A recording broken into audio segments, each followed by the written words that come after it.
hemos cumplido año tras año con este homenaje, en primer lugar, a Darwin. El 24 de noviembre de 1859 fue la publicación de su libro, y también el descubrimiento de un fósil de Australopithecus bastante famoso, con el apodo de Lucy. También fue un 24 de noviembre, entonces esa fecha se ha acostumbrado a utilizarla para esta celebración del Día del Orgullo Primate. Además hacemos otra en febrero que ya tiene que ver es con el aniversario del nacimiento de Darwin. Este diseño que hizo la Fundación Stellan, ¿tú lo hiciste tú, Rose? Sí. Bueno, ese diseño está basado en algo que sucedió en estos días. ¿Ustedes saben qué fue eso? ¿Qué pasó? Exactamente, un artista, Banksy, que ha cotizado el arte callejero, vendió una obra en una subasta de esas súper importantes, a un costo altísimo. Entonces, en el momento que compraron la obra, el lienzo empezó a moverse y a ser picado, porque en realidad el marco era una picadora de esas como de oficina, pero estaba oculto. Entonces, en el momento en que vendió, destrozó la obra. Pero se detuvo, ¿no? O sea que quedó a medio destruir. La consecuencia fue que el comprador hizo un buen negocio, porque ahora la obra vale más. Bueno, ese es un homenaje también entonces a este artista de estos días. Ustedes ven ahí las tiras equivalentes a lo que pasó. Bueno, entonces mi charla se titula Origen de la Vida y tiene dos partes.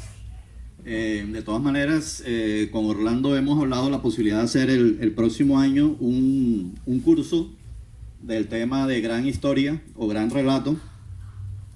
Y este tema, el origen de la vida, vendría a ser como el umbral 5 de la gran historia. La gran historia incluye también el origen del universo, el origen de la Tierra, el origen de la especie humana. Y hay que decir de una vez, de esos 4 temas, el más difícil de todos para investigar es el del origen de la vida.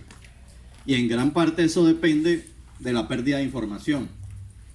Por ejemplo, en el origen del universo, aunque es mucho más atrás en el tiempo, 3 veces más lejos, o 4, tenemos la radiación cósmica de fondo. O sea, tenemos un fósil ahí que puede ser estudiado con cierta técnica, ciertas dificultades técnicas, pero se puede, ahí está. En cambio, con el origen de la vida no tenemos nada. Entonces es muy difícil. Hay que ver cómo abordamos entonces ese reto o ese desafío. Bueno, entonces esto tiene 2 partes. La primera es las 2 ideas de Darwin. Aquí ven ustedes la portada del libro que estamos celebrando precisamente, el origen de las especies por medio de la selección natural, o la preservación de las razas favorecidas en la lucha por la existencia o la lucha por la vida. Bueno, ya de ese subtítulo infieran ustedes en una época de racismo en Inglaterra, etcétera, bueno, todo lo que eso implicaba culturalmente hablando. Y aquí tenemos el cuaderno B del año 1837, donde está el famoso dibujo que hizo Charles Darwin después de haber hecho el viaje del Beagle. Había terminado un año antes. El viaje del Beagle fue de 1831 a 1836. En el año 37 que él hace este dibujo, él había leído a Thomas Malthus, y las ideas de Malthus van a ser determinantes en el pensamiento de Darwin, pero sobre todo en el pensamiento sobre el mecanismo posible de la evolución, porque él ya venía desde atrás, incluso desde su abuelo, con la idea de que las especies cambian. Esa idea es más anterior a Darwin, la tuvo Lamarck, la tuvo su abuelo, y por lo tanto ese no es el aporte original de Darwin. El aporte original de Darwin tiene que ver con 2 ideas, una de las cuales es la selección natural y la otra es la que vamos a plantear aquí. Entonces, bueno, tengo un amigo que se hizo hasta un tatuaje con eso. Bueno, vamos a darle entonces en homenaje a Darwin un título honorífico. Podríamos decir que él fue el que convirtió el origen de la vida en un tema de investigación científica. O sea, lo acotó lo suficiente para que pudiera ser convertido en investigación científica. Pero hay que ponerle 2 asteriscos a eso. Primero, que realmente esa investigación pudo hacerse en el siglo XX. sea, tuvieron que pasar. Eso digamos que fue el legado de Darwin para las futuras generaciones de científicos. Entonces tocó esperar ya al siglo XX para que realmente se desarrollara una investigación sobre el origen de la vida. Y la otra es que Darwin no respondió. Aunque el libro se llamaba El origen de las especies, él no dio una respuesta al origen de la vida, sino que aceptó la respuesta tradicional. O sea, el creador o Dios creó la vida. Él lo menciona explícitamente en su obra. Así que el choque de Darwin con la religión no provino tanto del tema del origen de la vida, sino más bien tenía que ver era con el caso del ser humano. Porque la polémica se armó sobre el cuento de que el hombre desciende del mono y no sobre el origen de la vida. Sin embargo, la idea sobre el origen de la vida me parece que es clave, aunque no fuera el epicentro de la discusión en ese momento. Y esa idea tiene que ver con el árbol de la vida, una una expresión que él sí utiliza en su libro. Adivinen ustedes cuántas veces sale la palabra evolución en el libro de Darwin, o evolution. Sale 0. Ni una sola vez menciona evolución, el padre de la teoría de la evolución, como se le llama. Él utiliza es la mutabilidad de las especies, es el término que él utiliza, y lo que estaba en juego era si las especies son fijas o son cambiantes. Pero la idea de que fueran cambiantes es una idea anterior a Darwin, así que ese no es el punto clave. El punto clave es pensar que la evolución se da en forma de ramificación y no en forma, digamos, lineal o paralela. Por ejemplo, imaginen que Dios creó las especies, pero no las especies actuales, sino unas especies antiguas. Y esas especies antiguas se transformaron, evolucionaron y son las especies de hoy. Pero había una diversidad antes y hay una diversidad hoy, y en ese caso no hay ningún origen de la vida, hay un acto creacional y es una idea completamente distinta a la que está planteando Darwin. Porque Darwin lo que está planteando es un ancestro común, como vamos a ver a continuación. De esto no me voy a meter en una discusión ahí sobre esto mismo que acabo de decir, pero la manera como lo dice Javier San Pedro no me cuadra mucho. Bueno, aquí tenemos, acuérdense que gran parte del trabajo de Darwin en el Beagle lo hizo en Sudamérica. Sudamérica fue clave en el desarrollo de su teoría. Y en las Galápagos, sobre todo, estudió los famosos pinzones, y esto es lo que podríamos llamar una radiación adaptativa. En cada isla el pico cambia y algunas características cambian porque el medio ambiente y el alimento cambia, entonces hay un proceso adaptativo por selección natural. Cuando él estaba en la Galápagos no tenía claro que fuera por selección natural, pero sí se va dando cuenta de este tipo de diversidad que él va encontrando.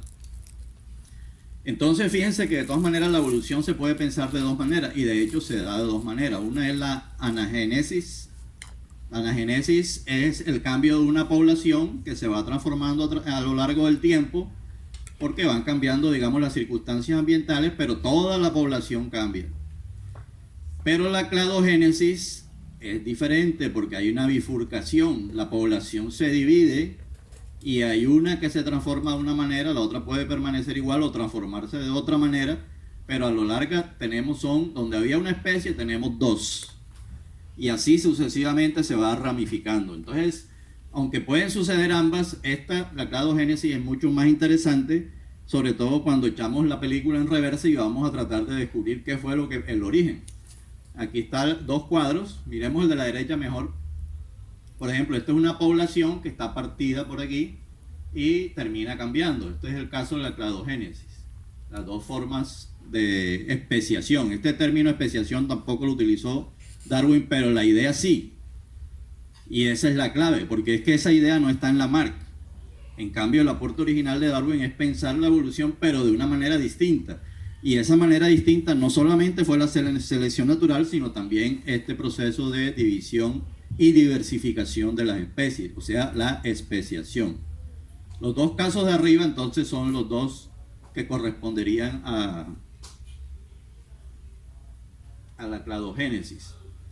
Bueno, veamos qué dice Darwin directamente. Los animales descienden a lo sumo de 4 o 5 progenitores y las plantas de un número igual o menor, en el libro El origen de las especies. Luego, casi en la misma página dice, la analogía me llevaría a dar un paso más, o sea, a creer que todos los animales y plantas descienden de un solo prototipo, pero la analogía puede ser un guía engañoso. Él es muy cuidadoso, no va planteando así tan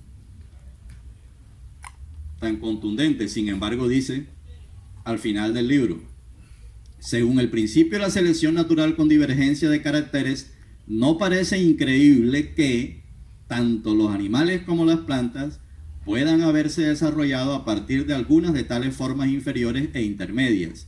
Y si admitimos esto, tenemos también que admitir que todos los seres orgánicos que en todo tiempo han vivido sobre la Tierra pueden haber descendido de alguna forma primordial. Por esta frase es que hay que darle el premio de ser el que puso el tema del origen de la vida, lo acotó para su posible estudio científico. Hay que buscar una forma primordial y hay un marco teórico que es la evolución por selección natural que nos permite ir hacia atrás en el tiempo, en busca de esa forma primordial. Pero además estaban sucediendo en otros campos de la biología en la misma época ciertas cosas interesantes. Mientras iba viajando en el Beagle, en Europa, Schlegen, Schwann y otros autores estuvieron trabajando en la teoría celular. Y por ahí como en 1839 ya hay una idea de que la unidad estructural de la vida es la célula. Está clara y está publicada en los libros de estos dos científicos. Luego sería Virchow el que toma esa bandera y añade una tesis más, que es: toda célula proviene de otra célula. Y esa idea más o menos en 1850 por ahí, pero aparece publicada ya de manera clara y evidente en 1858, un año antes del libro de Darwin. Por otra parte, la generación espontánea es como Bruce Willis, eso es dura de matar. Esa idea venía desde Aristóteles, pasó por Descartes, pasó por Newton y la han matado como 3 o 4 veces. Por ejemplo, en el siglo XVII, Francesco Redi la mató con un experimento, pero nada, tercamente siguió sobreviviendo. En el siglo XVIII, Spallanzani hizo también experimentos que mostraron que la generación espontánea, o sea que la vida, digamos, cierto tipo de gusanos o de larvas o de cosas podían surgir de la materia orgánica e inorgánica que estaba, por ejemplo, pudriéndose ahí, como sucedía, por ejemplo, cuando tú dejas una carne allí y después aparecen moscas, larvas de moscas surgiendo de allí. Entonces la gente llegaba a pensar incluso que los ratones también se producían de esa manera. Lo que no se producía de esa manera el ser humano, pero otras formas de vida sí. Entonces, esa tesis de la generación espontánea la termina de matar Pasteur en 1861. Generar vida a partir de la no vida se llama abiogénesis. Y la tesis de Pasteur es: todo ser vivo viene de otro ser vivo, que es lo mismo que lo de la célula, pero ya a nivel de seres vivos o de organismos. En 1861 fue el experimento de... Así que en 1858, 59, 61, en la misma época, está quedando claro que la vida viene de la vida. Ahora, con el planteamiento de Darwin, el muerto vuelve y sale como en las películas esas de Terminator. Cuando ya crees que se murió, no, se levanta otra vez. En este caso, siguiendo a Darwin, se levanta la generación espontánea, pero ya de una manera completamente diferente. Y es que si estamos pensando en un último antecesor, la primera célula que existió, entonces va a surgir evidentemente la pregunta: bueno, ¿y esa célula de dónde salió? Entonces la respuesta de la investigación científica tiene que ser que la vida surgió de la no vida. Ya sería una generación espontánea, pero entre comillas, porque no es tan sencillo como una generación espontánea que se produce en todos los basureros de la ciudad, no. Ya es algo que sucedió en la Tierra primigenia hace miles de millones de años bajo ciertas condiciones especiales y siguiendo las leyes de la química. Entonces, de todas maneras, digamos que el muerto de la generación espontánea quedó bien muerto y que ahora lo que estamos hablando es de una abiogénesis, sí, pero muy diferente. Y con esto termina la primera parte. Hasta ahí Darwin. Ahora viajamos al presente y entonces vamos a ver que pues a lo largo del siglo XX y hasta la actualidad han surgido muchas teorías sobre el origen de la vida. Por ejemplo, Alexander Oparin, que se graduó en el año de la Revolución bolchevique en 1917, él se graduó en 1924 que murió Lenin, él estaba publicando su primer libro sobre el origen de la vida. Y bueno, ese libro tuvo unas grandes repercusiones y influyó en Occidente, en Haldane, en el mismo Hurey. Y aquí en Colombia eso al principio fue muy bueno, pero yo diría que después Oparín, como era un libro que se vendía ahí en el Paseo Bolívar, en el piso, se vendía en las esquinas, se vendía por todos lados, digamos el magisterio en Colombia se formó con Oparín y se siguió enseñando en los 70 y en los 80, o sea, ya demasiado tarde, cuando ya la teoría de Oparín propiamente dicha ya no tenía vigencia, entre otras cosas porque Oparín escribió antes del ADN, del descubrimiento del ADN y de la estructura del ADN y del código genético, etc.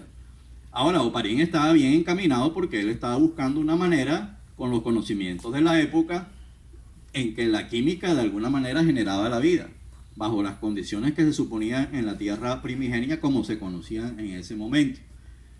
De todas maneras, hay grandes científicos que han buscado teorías más exóticas como la panspermia, que es que la vida viene de afuera, de origen extraterrestre, lo cual,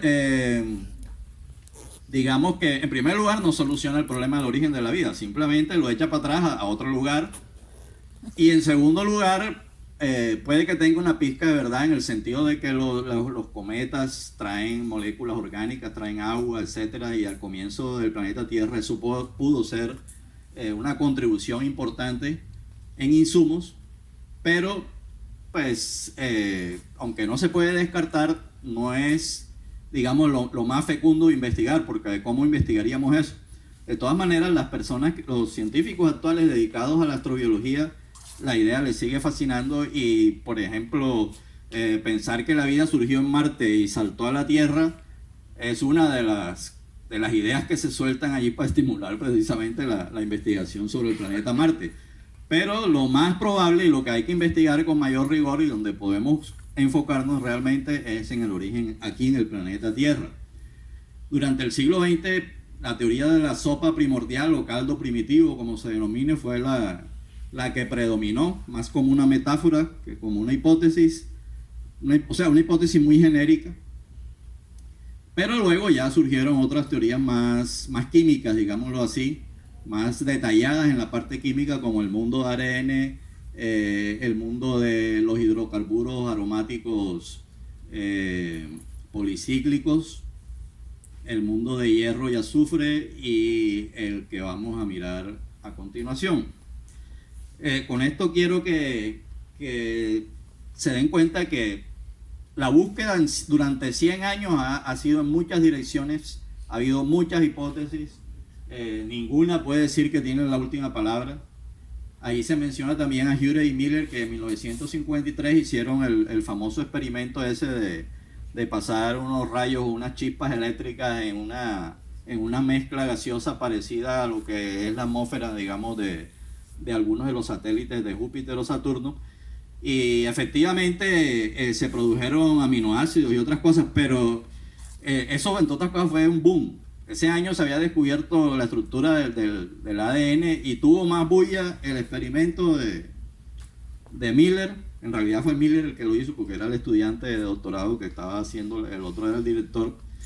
Y tuvo más bulla, fue portada de Time, fue el hecho noticioso y sin embargo a la larga todo se diluyó a lo largo del tiempo porque lo que parecía como inminente, la demostración palpable y experimental de la vida formándose a partir, o por lo menos los ladrillos de la vida formándose a partir de una manera muy sencilla de elementos químicos, resulta que no fue más de allí.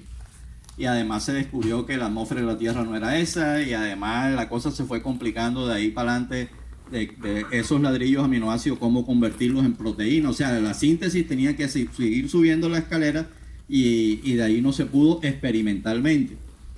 Entonces, vamos a mirar aproximarnos a una de estas posibilidades. Bueno, de todas maneras, ¿cómo se puede atacar el problema? Por 3 vías. Viajando al pasado, ¿cómo se llama? Teóricamente, por lo menos. Y con la biología analítica y la biología sintética serían los otros 2 caminos. Pero teniendo la teoría sintética de la evolución como marco teórico. Viajar al pasado significa pues partir del registro fósil de la paleogeología y tener información, datos provenientes del pasado, el equivalente a la radiación cósmica de fondo en el origen del universo. Biología analítica que nos permite conocer cómo es la vida actual, hoy, en toda su variedad. Si buscamos qué hay de común en toda la variedad de la vida, probablemente estemos buscando cuáles son los fósiles primordiales dentro de nuestro propio cuerpo o en los cuerpos de los animales, vegetales, hongos y demás microorganismos que hay en la actualidad. Lo que compartamos, o sea, la unidad de la vida, los elementos comunes de la vida, es lo que muy probablemente estuvo allí desde el principio, cuando estas formas de vida comenzaron a separarse. ¿Correcto?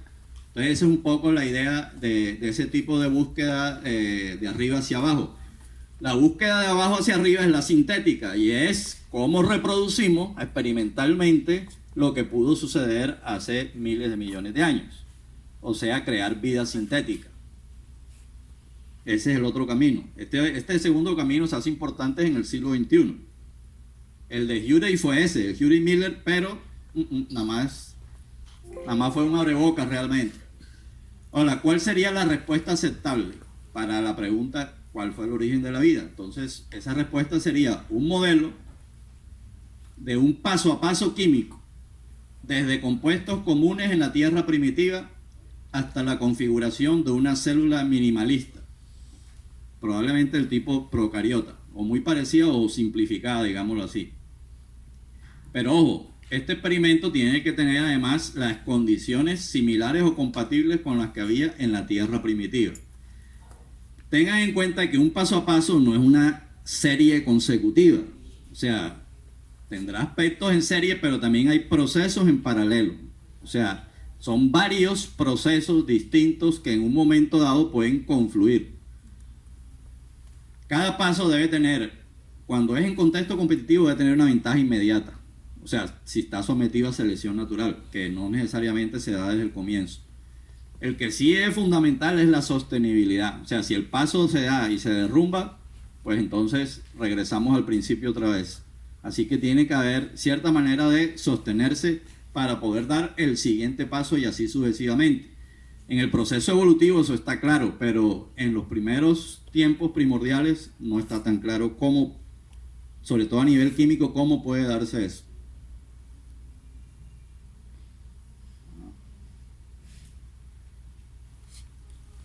Ahora, ¿qué es vida?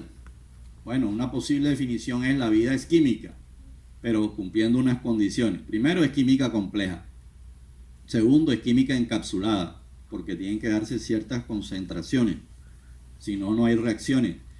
Es con homeostasis, también se puede pronunciar homeostasis, de tal manera que haya ciclos químicos infinitos, siempre y cuando pues haya una fuente de energía. Y una capacidad replicativa autónoma. Autónoma quiere decir que los virus quedan por fuera de la definición. Y bueno, aquí dice complejizante. Sin embargo, puede haber un planeta donde exista vida bacteriana y ahí se quedó. Porque una de las cosas que tenemos que analizar es ese paso que Darwin lo plantea de lo simple a lo complejo, que se posibilita a través de la selección natural. Pero ese ascenso es contingente. El mismo Darwin lo dice y seguimos pensando hoy lo mismo. No hay una ley necesaria de desarrollo. Por lo tanto, depende de probabilidades. Química probabilística. Tiene que haber un montón de millones y trillones de combinaciones y de pronto ahí cuaja lo improbable y se convierte entonces en un paso siguiente en el proceso. Bueno, de esos 4 puntos, exceptuando encapsulada, los otros 3 tienen implícitamente un concepto que no he metido en la definición, que es el concepto de información. Ese es importante, pero eso nos llevaría a otro tipo de discusión. La definición, digamos, más elemental tendría que incluir de todas maneras los 4 puntos que se están mencionando allí. pero me gusta más esta, más poética y más literaria. La vida no es más que un electrón buscando dónde descansar.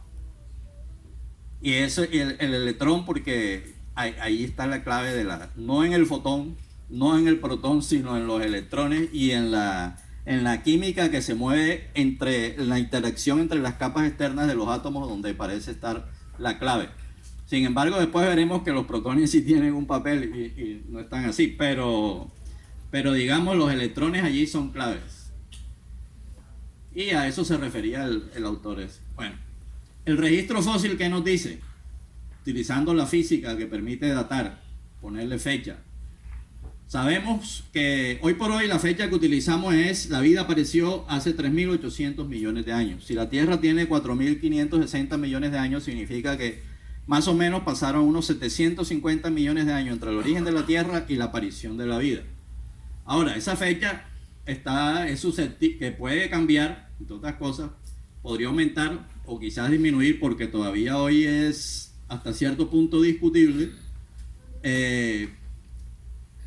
Hay una que ya, o sea, si somos lo más conservadores que se pueda, donde ya no hay discusión es 3.400 millones de años. O sea, de ahí para más atrás. Muy probablemente 3.800 millones de años. Qué mal que esto no tiene luz. Entonces, 750 millones del origen. Fíjense que entre la vida procariota y la vida eucariota pasaron aproximadamente unos 1.800 millones de años. O sea, pasó muchísimo más tiempo para dar ese siguiente salto que el primer paso. Entonces pareciera que es más fácil formar vida que pasar de procariota a eucariota. Lo mismo puede decirse en la fotosíntesis. Pasaron unos 1.400 millones de años desde la vida procariota hasta que la propia vida procariota creó la fotosíntesis. La evolución tiene otros umbrales interesantes, la aparición de la reproducción sexual, de la vida pluricelular, de la simetría bilateral, etcétera, etcétera, etcétera. Hay un libro que se dedica a esos pasos. Entonces decíamos que la clave en el mismo Darwin y actualmente también en la biología es buscar lo común. Entonces lo común es la unidad estructural, la célula. Todo ser vivo tiene células. Las biomoléculas, algunas por lo menos.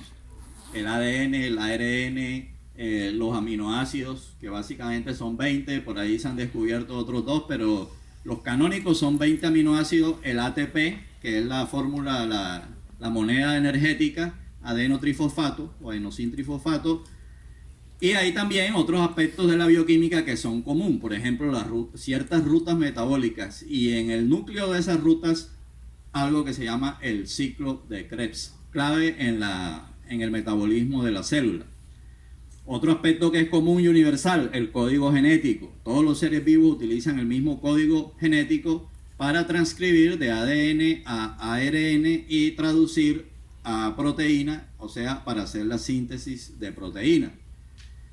Y hay una cosa ahí que parece como secundaria y que sin embargo también es común, que es la quimiosmosis. Y que va a terminar siendo clave en uno de los interrogantes que aparecen en la teoría que vamos a ver. Bueno, entonces esta idea se la debemos a Darwin, la idea del árbol de la vida, la idea de las ramificaciones, la idea de que lo que hoy vemos como distinto tuvo un antepasado común. Y si seguimos retrocediendo llegaremos hasta el primero, el que popularmente hoy se le llama Luca, último antecesor universal común. Ahora, ese árbol funciona muy bien hasta el Cámbrico. De ahí para atrás, cuando comenzamos a formas más primitivas de vida, retrocediendo la película, el asunto se vuelve más complicado y los científicos ya dejan de estar tan de acuerdo, los consensos se van perdiendo. ¿Por qué? Porque aparecen fenómenos como la endosimbiosis o simbiogénesis, que hoy se utiliza mucho para explicar el origen de la célula eucariota o de la digamos la mitocondria o los cloroplastos. Pueden ser bacterias que fueron fagocitadas y en vez de digerirse fueron esclavizadas, por decirlo así, al interior de la célula que se la tragó, y comenzó una simbiosis allí muy útil porque ambos sobrevivieron y se convirtieron en más eficientes. Bueno, ese tipo de teorías abunda actualmente desde hace unos 30 o 40 años con precisamente la esposa de Carl Sagan, una de las esposas, porque tuvo 3, ¿no? Y 2 se fueron juntas en el disco dorado de... O sea, el triángulo se fue y va viajando más allá del sistema solar. Bueno, el otro problema es la transferencia lateral de genes, porque darle genes a transmitir, replicar y transmitir a la descendencia y a la descendencia es lo que llamaríamos transferencia vertical. Transferencia horizontal significa pasar genes de un organismo vivo a otro que ya está vivo. Y eso lo pueden hacer las bacterias. Los virus a veces sirven de puente en ese proceso. Entonces, eso hace que el árbol deje de ser árbol y se va volviendo como una especie de red. Se va complicando el asunto. Entonces, si coges un marcador determinado para hacer el árbol, te da un resultado. Y si coges otro, te da otro resultado. Entonces, tenemos distintos clubes científicos haciendo distintos árboles. Y ahí viene el problema de la búsqueda de consenso en la ciencia. Por ejemplo, si quieren ver uno diferente a este que está aquí, fíjense que este comienza con una división entre las bacterias y las arqueas y la eucaria, ¿no? Los eucariotas. Sin embargo, en la que está ahí arriba, ustedes pueden ver, vamos a usar el... Bueno, ahora no me marque este coso. Fíjense que aquí no hay tal, aquí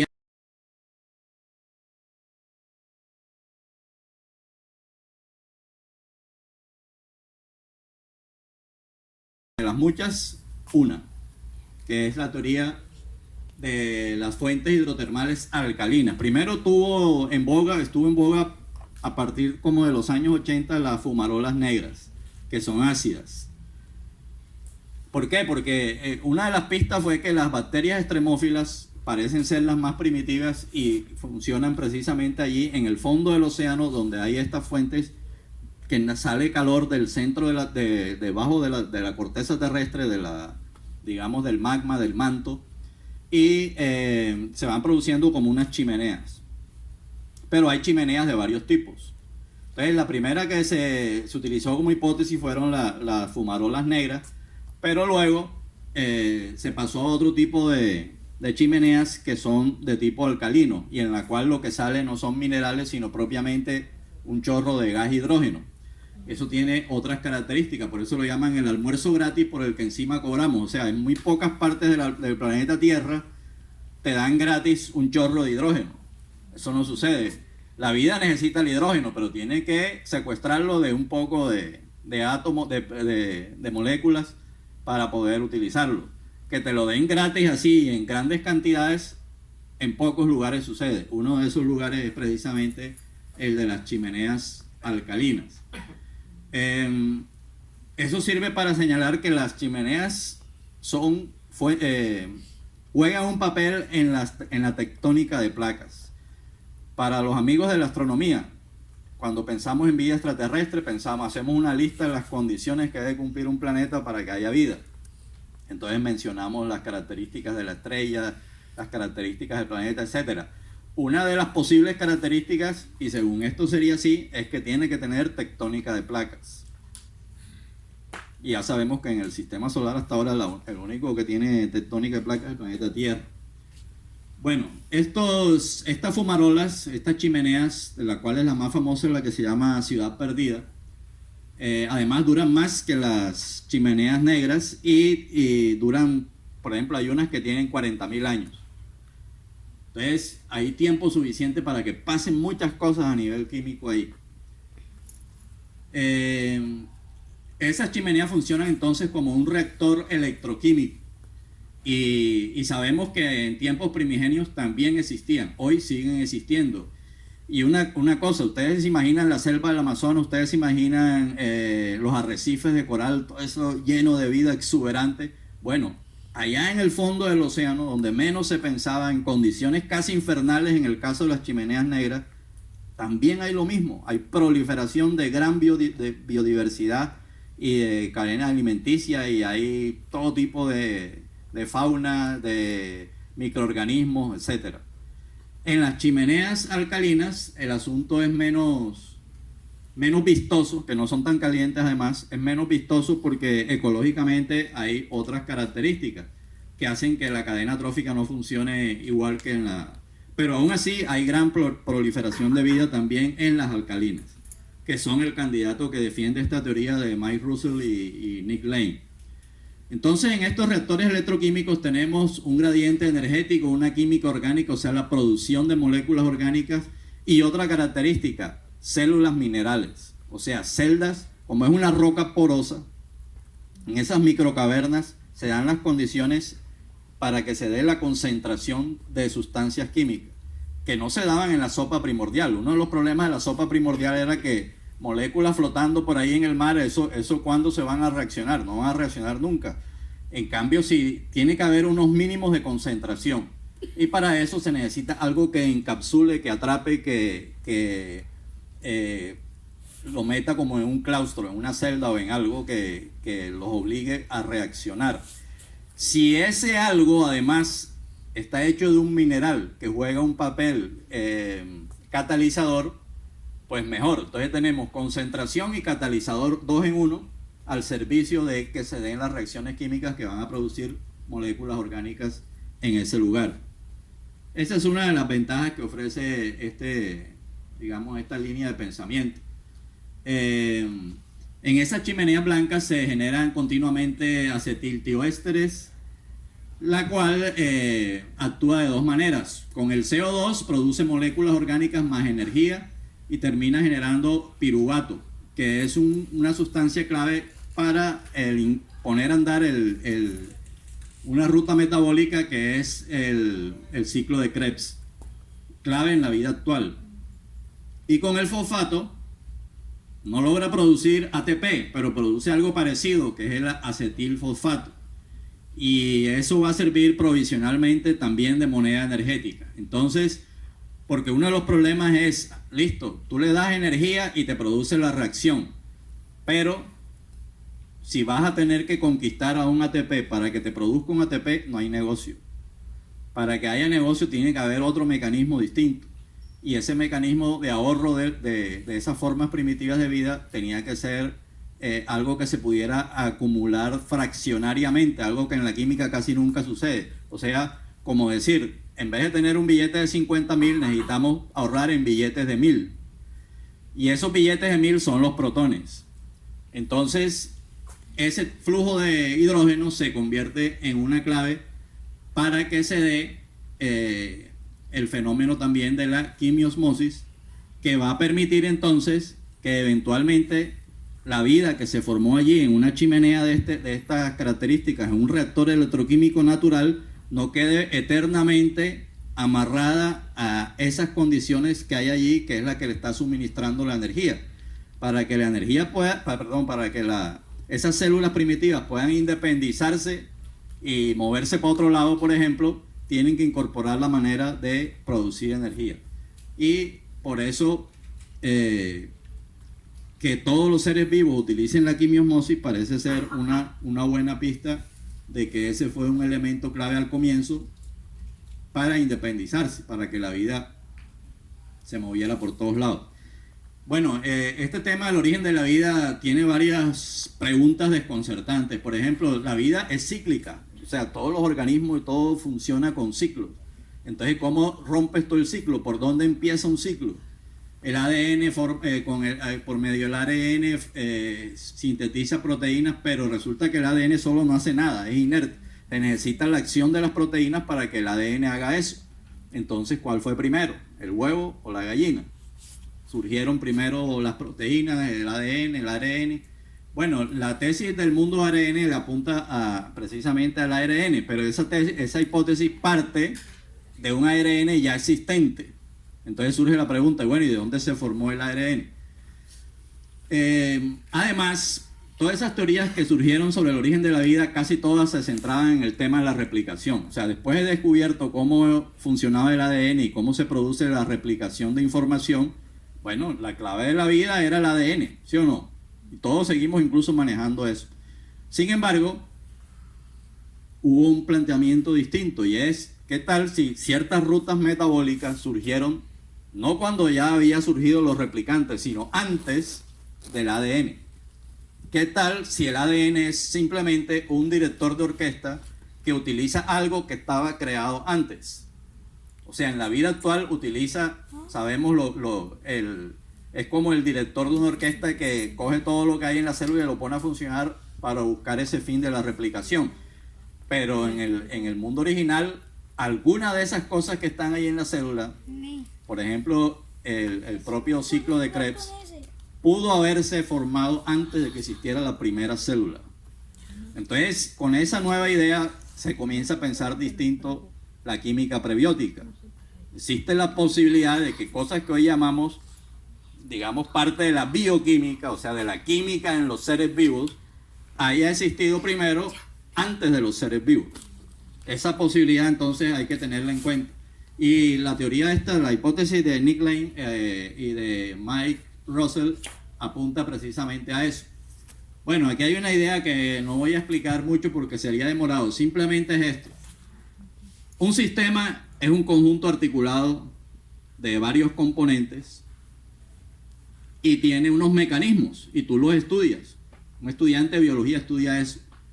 Pero conocer esos componentes no te dice, ni conocer esos mecanismos te dice cómo surgió, de dónde viene cada uno de esos componentes, la génesis. Y es posible, y aquí es donde está la idea, que esos componentes, antes de estar en ese sistema, o sea, en una situación presistémica, ya sea en otro sistema o en otro proceso afuera, hayan cumplido una función diferente. El bricolaje, que es un arte, o el reciclaje que hacemos todos, es coger algo que tiene un uso para darle otro uso. Así es como funciona la evolución. Y así pudo suceder también en el origen de la vida. Yo ahí quería carretear un poco sobre Marx y Wittgenstein, pero no hay tiempo para eso. Porque ellos tuvieron también esa idea. Esa idea de diferenciarlo, la estructura y función, diferenciarla de la génesis. Entonces, de esta tesis, que es una entre varias, surgen varias ideas interesantes. Una es, de la geoquímica nace la bioquímica. La vida tiene raíces rocosas. Una segunda idea, código genético es quizás anterior a la vida. Esa es una idea revolucionaria y muy discutible, desde luego. Es posible que el código genético que hoy funciona con tripletes y termina generando 20 o 22 aminoácidos, haya comenzado con dupletes y produciendo solo 15 aminoácidos. Ese código genético empezó sin genes. O sea, comenzó en unos procesos químicos en las células minerales iniciales. Y lo mismo, la otra idea es la ruta metabólica anterior a la vida. Entonces, ¿cómo pudo iniciarse el ciclo de Krebs? Resulta que el ciclo de Krebs en los seres vivos funciona en una dirección, pero sabemos que también funciona en la dirección contraria. Es posible que en su origen fue la dirección contraria precisamente el primer paso para que surgiera el ciclo de Krebs. No fue inventado entonces por los genes que lo utilizan hoy en día, sino por la termodinámica y la química probabilística. Entonces, ¿el origen de la vida fue un evento único o sucedió varias veces? ¿Cuánto tiempo creen ustedes que pudo durar esa formación de la primera célula? Bueno, ahí habría varias posibilidades. Modelo de evento único, por supuesto. Este que estábamos hablando es de evento único. Este nombre lo inventé yo, y que modelo Highlander, porque en la película había varios inmortales y solo uno sobrevivió, ¿cierto? Entonces, efectivamente, la vida pudo formarse varias veces, pero hubo una que triunfó y acabó con el resto. Fíjense que en la historia del Homo sapiens pasó algo similar. De varios homininos simultáneos, a la larga solo uno sobrevivió, que fue el Homo sapiens, y probablemente tuvo que ver con la extinción de los otros. Bueno, el modelo de integración. La vida pudo surgir también en número plural de sitios y momentos, y en algún momento hubo algún tipo de fusión. Lo que vimos de endosimbiosis es precisamente algo parecido, pero en una etapa más avanzada.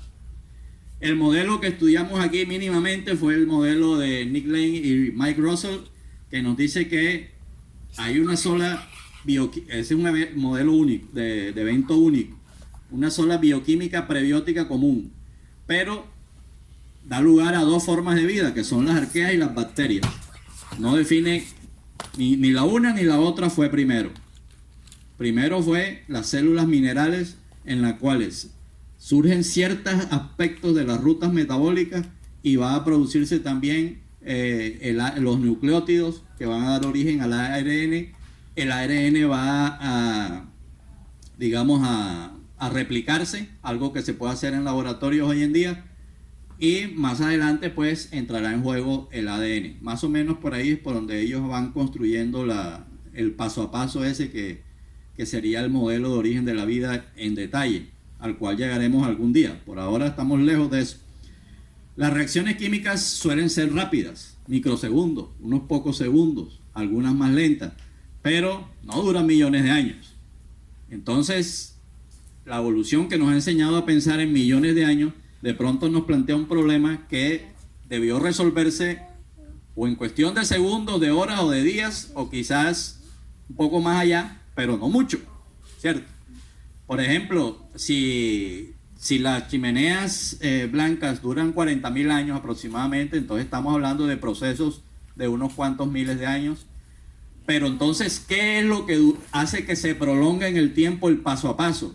No las reacciones químicas, el salto químico, sino la espera del siguiente paso. Porque la espera del siguiente paso puede depender de que se encuentren X con Y con Z, y eso es probabilístico, eso es contingente.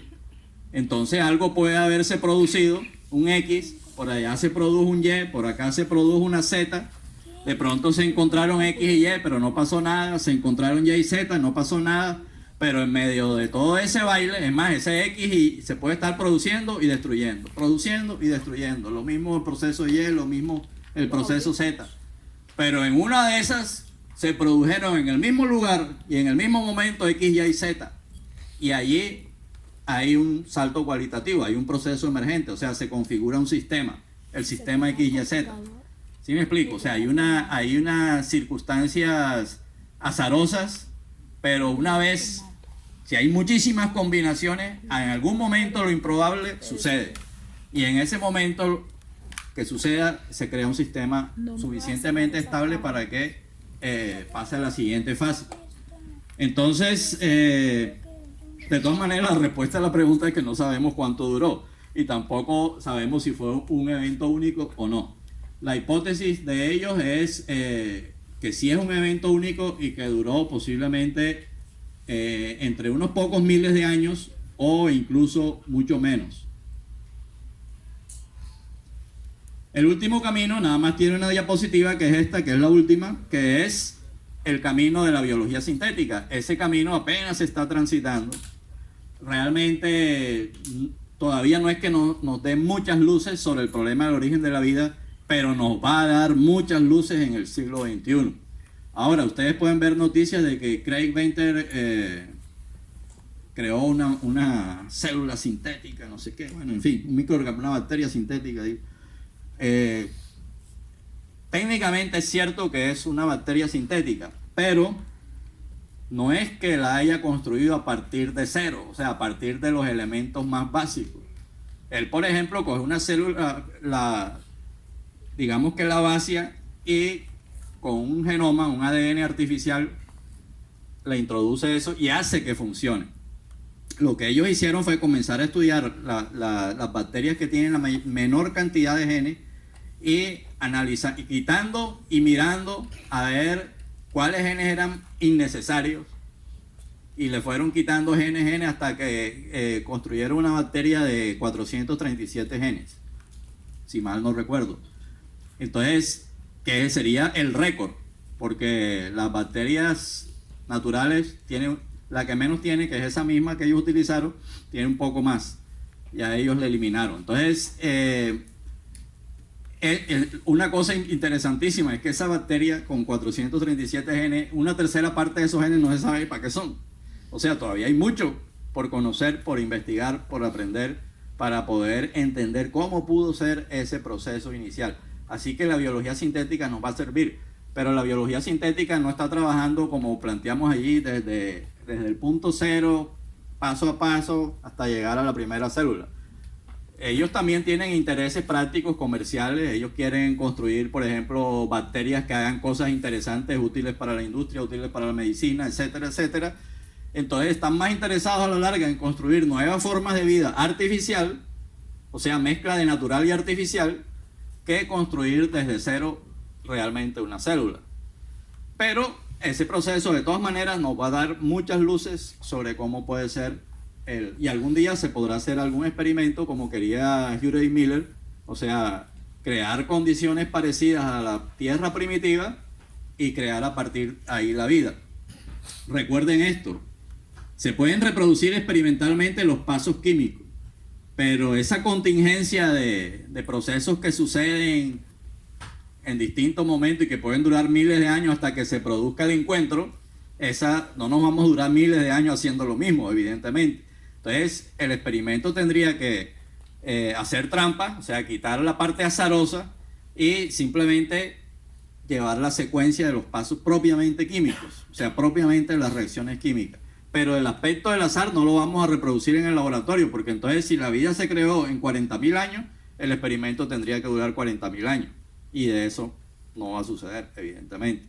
Entonces hay que borrar la parte azarosa y solamente la parte determinista, química propiamente, es la que se podría reproducir en un paso a paso.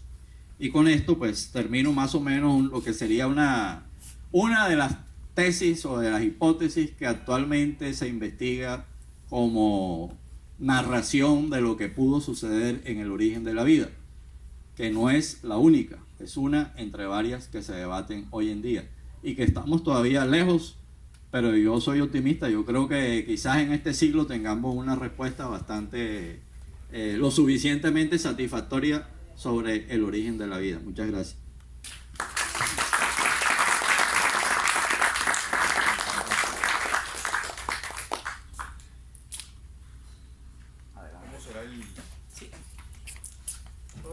Difícil, es un día difícil para venir y sacar tiempo y discutir sobre cosas que de pronto resultan ser un poco quizás más lejanas a nuestra cotidianidad.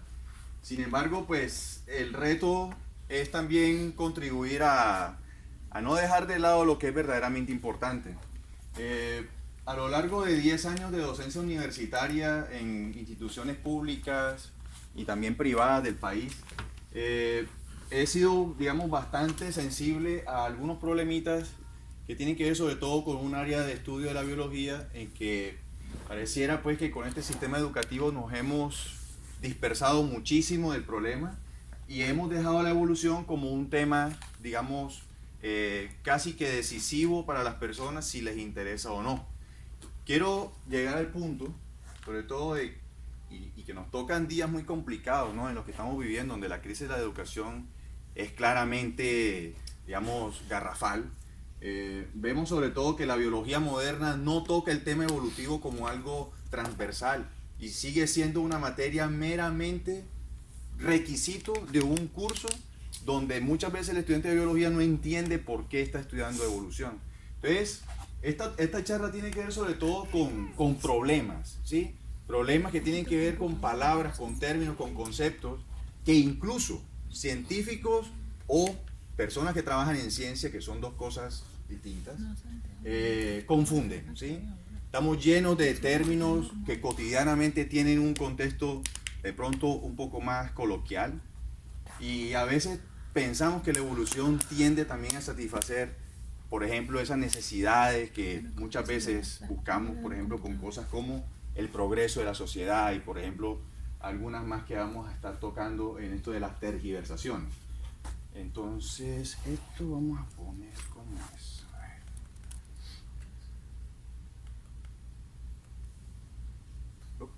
El de la derecha. Ah, el del centro. Sí, pero la derecha. Ahora sí. Entonces, es importante que sepamos que una tergiversación, que son cosas realmente muy problemáticas, es el uso amañado, consciente o inconsciente de la información que obtenemos de la realidad material. Es importante también que en nuestro tema, particularmente esto de la realidad material, se basa específicamente en todo lo que podemos extraer y podemos de alguna forma someter al método científico. No podemos aquí revolver cositas de nuestras otras actividades que muchas veces se revuelven con términos científicos, y es por ahí donde empiezan precisamente a tomar forma las tergiversaciones. Entonces, es importante como mensaje muy importante en nuestra academia que el reduccionismo como una práctica muy instalada, ¿sí?, deje y vayamos poco a poco abandonándola. Precisamente porque tendemos a pensar que la evolución es algo que comienza en un punto y termina en otro. Por ejemplo, una de esas grandes tergiversaciones es que la evolución termina con la producción de esta especie glamurosa que es el Homo sapiens, cosa que hace rato tenemos abandonada en el ámbito estrictamente científico. Entonces, especulación, tergiversación, manipulación de la información son realmente enemigos de la verdad, y en esto de la ciencia, evolutivamente hablando, queremos hacer mucho énfasis en que hay bastantes problemas que llevan a que la gente no entienda bien qué es lo que es evolución. Entonces, es importante aclarar también que la ignorancia por sí sola no genera tergiversación. Personas que ignoran temas por sí solas no inventan o no manipulan la realidad. Incluso es mucho más natural que por la vía, digamos, de la creatividad o de la simple duda se planteen explicaciones que muchas veces pues terminan siendo cambiadas por otras. Entonces, a esa cuestión debemos preguntarnos, ¿cuál de las opciones para respondernos a esos cuestionamientos resulta más efectiva para satisfacer nuestros deseos de saber? Hay cuestiones, por ejemplo, que están muy ligadas a nuestra cultura, como por ejemplo creer por fe, ¿sí?, que las cosas son de cierta forma porque asumimos que así deben ser. O, por ejemplo, pensar que alguien por autoridad pues debe saber mucho mejor una respuesta y simplemente confiar en que esa persona está diciendo las cosas verdaderamente pues probables. Realmente tenemos nosotros un solo mecanismo que es el que realmente puede tumbar todo lo que es fantasía y darle forma a eso que nosotros de alguna, digamos, con alguna, digamos, precisión llamamos verdad. Eso se llama la ciencia, ¿no? Y hay formas de saber mediante la ciencia si algo realmente es falso o no se acerca a lo que nosotros llamamos verdad. Por ejemplo, con términos como origen de la vida y problemas por el estilo, sabemos, por ejemplo, que el planeta no tiene, al menos, no tiene una edad, digamos, inferior a 5.500 millones de años. Y eso lo podemos saber porque hay métodos cada vez más precisos que permiten saber que rocas muy antiguas pues no pueden tener menos de esa edad, y probablemente pues la vida en el planeta tampoco tenga entonces una edad menor, ¿no? Por lo menos debe tener una edad cercana a los 3.500 millones de años, que muestran pues algunos fósiles muy primitivos. Por ejemplo, que los seres vivos no son entes estáticos, que realmente pues... ¿Cuál será el señalador? Ahí pusiste 5. Sí. ¿Cómo? Pusiste 5.500. No, aquí, en la cifra. Sí, que quiero buscar el maldito señalador, pero no lo logro.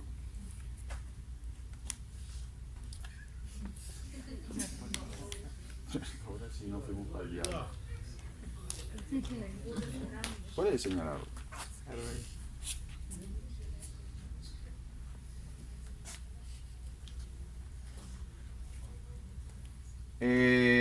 Bueno, esta edad precisamente es uno de los fondos de una de las tergiversaciones más grandes. Nosotros en ciencia evolutiva particularmente hacemos precisión en que no estamos interesados en saber, por ejemplo, cuándo se originó la vida.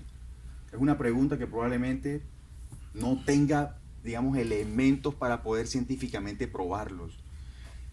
Todas esas fechas, por ejemplo, de fósiles, de rocas, son simplemente estimaciones referentes con las que podemos saber que una cosa simplemente es más primitiva o más nueva que otra.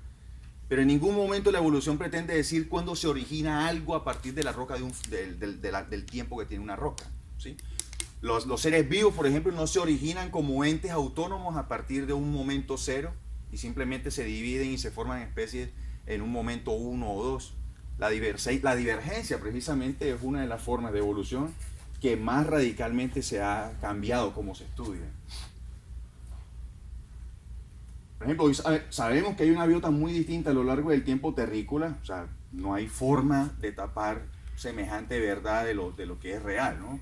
Los fósiles, por ejemplo, corresponden a formas de vida que realmente existieron y que no corresponden a ninguna especulación, digamos, científica, sino que son cosas que existen y que se pueden estudiar.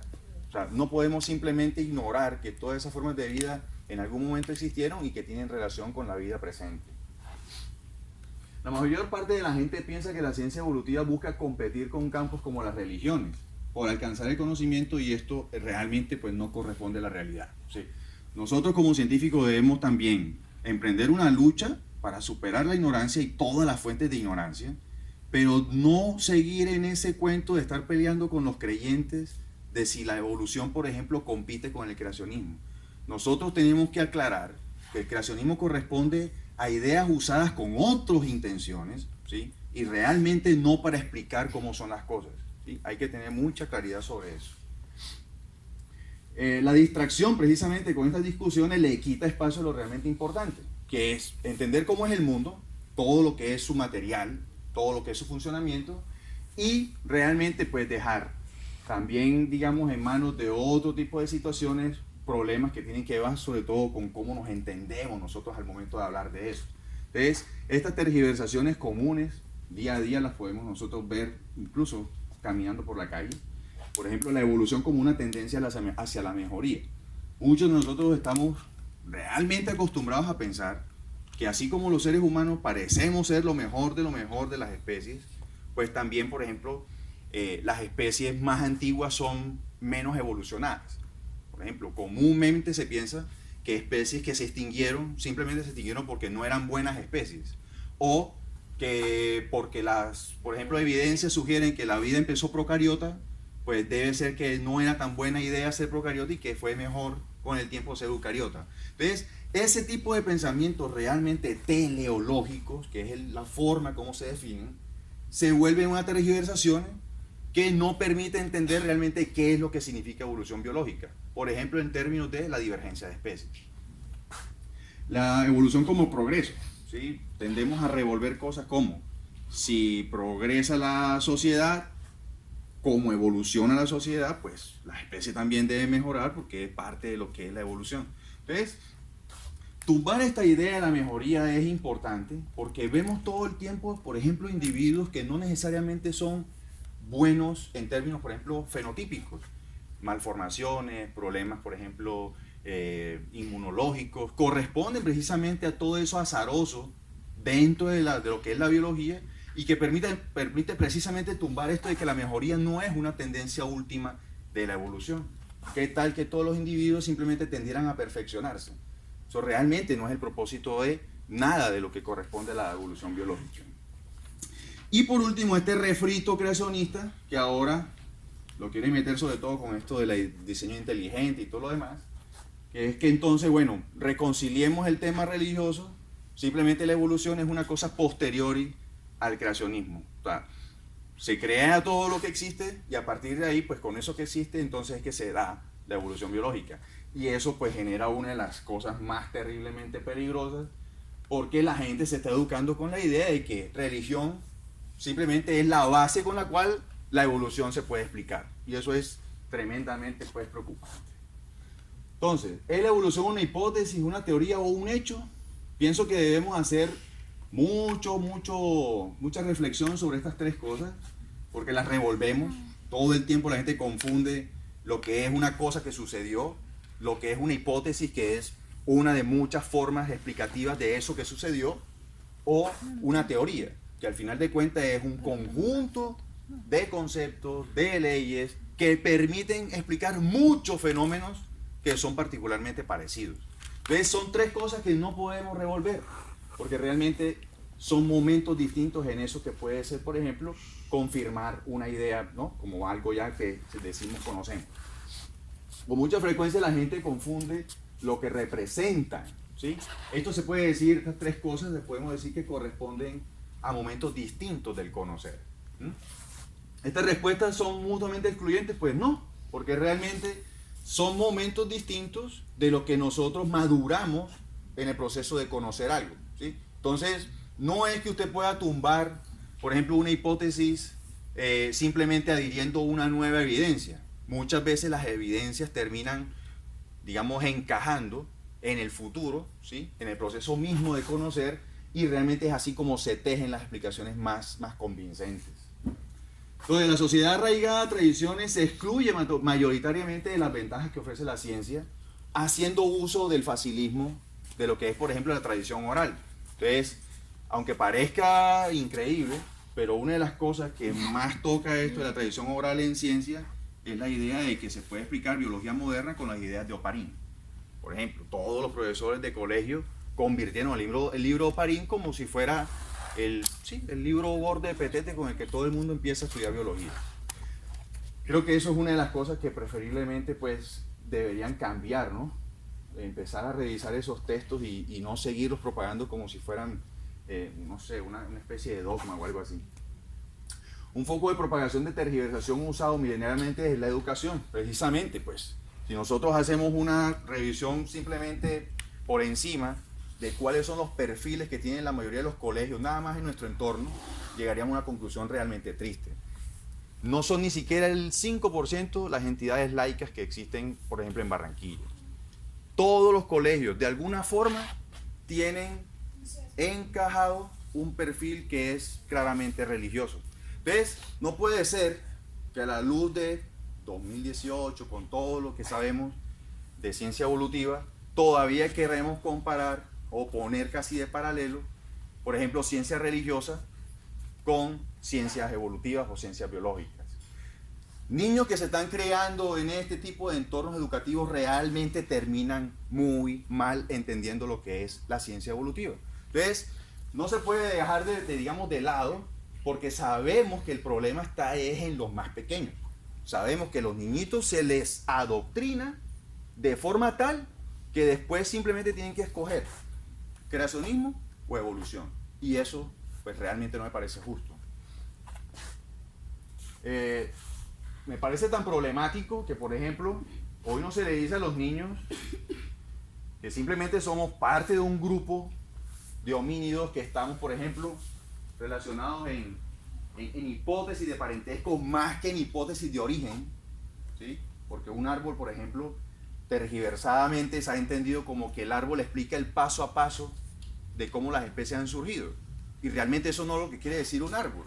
Un árbol evolutivo compara y pone una posible forma de cómo están relacionadas un conjunto de especies.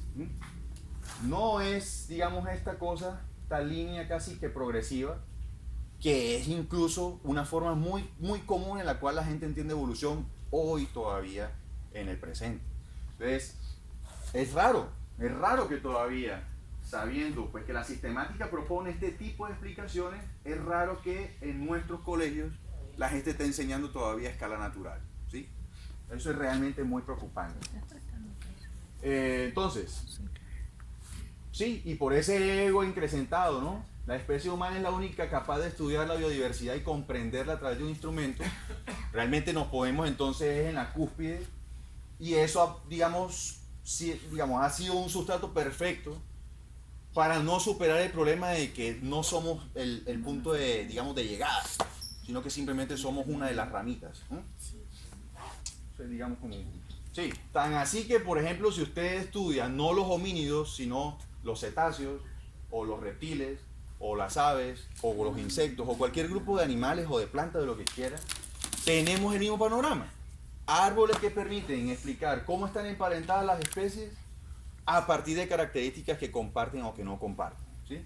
Pero en ningún momento queremos nosotros llegar a decir cuál fue la primera ballena de la cual después surgió el humano, por ejemplo, o cuál fue el delfín más cercanamente emparentado a los Homo sapiens. Realmente no tiene sentido responder ese tipo de cosas, porque los árboles simplemente ponen en contexto comparativo, ¿sí?, qué tan emparentadas están las especies y no cuál origina a cuál, ¿sí? Recordemos además que esto parte de un problema gravísimo en la educación. A los muchachos no se les sabe explicar qué es una teoría científica. Entonces empiezan profesores patinando con cosas como que las teorías son hipótesis comprobadas. Y peor aún, algunos se contradicen diciendo que las teorías son teorías porque en teoría todavía no se ha comprobado. Entonces es una cosa que puede ser incluso falsa, ¿sí? Realmente hay un problema grave ahí, porque la mayoría de nosotros pensamos como la señora, ¿sí? Es solo una teoría, como si hubiera simplemente un comentario y hubiera una alternativa a eso. Entonces, no, señor. El problema es que no sabemos o no entendemos que una teoría es un marco de trabajo. Es un marco porque tiene un límite, y precisamente ese límite, que no es una reja, ¿no? Es simplemente un límite que lo impone el método científico, y que, porque como no puede abarcar tantas cosas, se pone una meta muy clara, y es básicamente eso es lo que corresponde a una hipótesis de trabajo. Entonces, de forma tal, todas las hipótesis pasan por un proceso, y es en donde, digamos, el conjunto de evidencia que sostienen tantos y tantos fenómenos que son parecidos, terminan siendo tan uniformes, que entonces se toman como válidas esas explicaciones. Entonces, evolución no es más que un marco de trabajo con el cual nosotros podemos saber cómo están emparentadas las especies. 2, si esos cambios que hay entre las especies se han producido, por ejemplo, por vía selección natural, o si se han producido por vía deriva génica, que es simplemente 2 hipótesis con las cuales se trabaja esa pregunta en particular. Entonces, sí es cierto que hay un problemón, porque no es simplemente un comentario. Cuando nosotros decimos la evolución de la especie humana, nosotros no estamos pensando por fe que eso es así. La especie humana es simplemente una de las muchas especies, y claro, como todas evolucionan, y han evolucionado, por supuesto. Entonces, es una teoría muy probada. Pues lo de los fósiles no es más que uno de las piezas poderosas con las cuales nosotros podemos convencer a los incrédulos que necesitan ver materia para que puedan creer en la evolución. Pues los fósiles son simplemente una de ellas. El ADN, quizá para nosotros los que estamos más metidos de lleno en el estudio de la evolución, pues es hoy pues la herramienta más poderosa. Con eso podemos hacer prácticamente lo que hacía Darwin a partir de hojitas y de pedazos de huesos, lo hacemos hoy con secuencias de ADN. Entonces, la evolución biológica como disciplina científica explica la diversificación de la biota terrestre. Pues sí, es que esa es la única opción que tenemos, por lo menos válida desde el punto de vista de la evidencia cotejable, ¿sí? No hay otra alternativa, al menos pues desde el punto de vista científico, que permita saber cómo están emparentados los trilobites, por ejemplo, con los insectos. O sea, no hay otra forma. La evolución es la que nos propone la mejor explicación. ¿Qué se entiende comúnmente por evolución? No es progreso. Evolución para nosotros implica un montón de cosas. Y dentro de ese montón de cosas, algunas, como la especiación, es estudiable desde el punto de vista de un marco de trabajo, que es, por ejemplo, la sistemática filogenética. Entonces, ¿existe confusión sobre lo que es y no es evolución? Sí, y muy grande. Porque evolución no es progreso. Y las especies no progresan como pensaríamos nosotros que progresa, por ejemplo, un negocio. O como progresa, por ejemplo, un paciente que se ha recién accidentado y que está, por ejemplo, superando un tratamiento médico, ¿sí? La evolución no es ese tipo de cosas. Realmente estamos confundiendo un problema que es realmente muy complejo con algo muy simplista, que es, por ejemplo, esa tendencia de aumento en complejidad, ¿no? Que podría simplemente ser algo de orden y no tanto de, por ejemplo, diversificación, que es realmente lo más destacable de la evolución biológica. ¿Qué factores inciden en las esterilizaciones de la evolución? Pues yo diría que el más importante de todos es la ignorancia rampante, que encuentra sobre todo un sustrato muy fértil en pues, las ideas creacionistas, ¿no? Las teorías evolutivas no son las versiones, que es quizá una de las más complicadas. La gente, por cierto, piensa que las teorías evolutivas son como una especie de orden cronológico de cómo las ideas simplemente han ido cambiándose unas por otras, y que hoy digamos, simplemente tenemos una mejor, ¿no?, de lo que teníamos hace 200 años. Precisamente,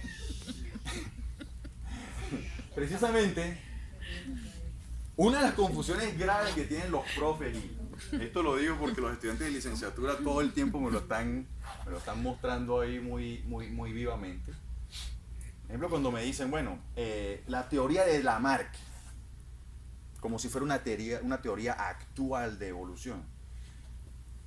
Una de las cosas principalmente problemática es quitarle a la gente la idea de que hay teorías que cambian y como cambian, algunas se abandonan también. Entonces, Lamarck no es más que una versión muy, digamos, se puede decir esquelética de lo que es la actual teoría, por ejemplo, de selección natural.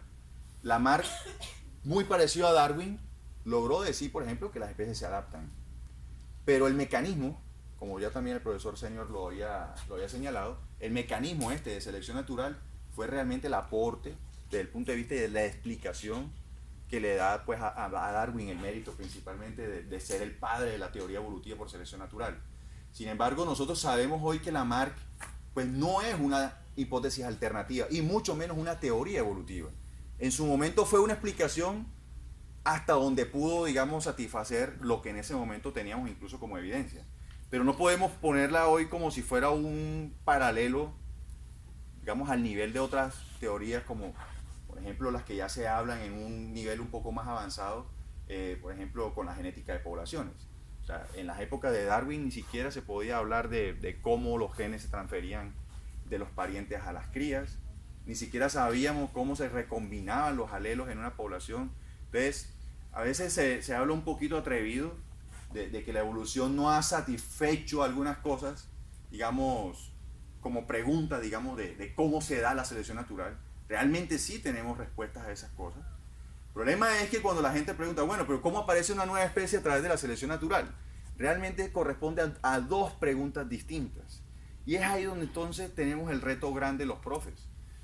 Aprender a enseñarle a los estudiantes, primero, que la evolución no es una cosa como un todo que se pueda estudiar con una sola receta, que es el método científico, sino que hay que dividirla, porque esos marcos de trabajo, es como la ciencia opera.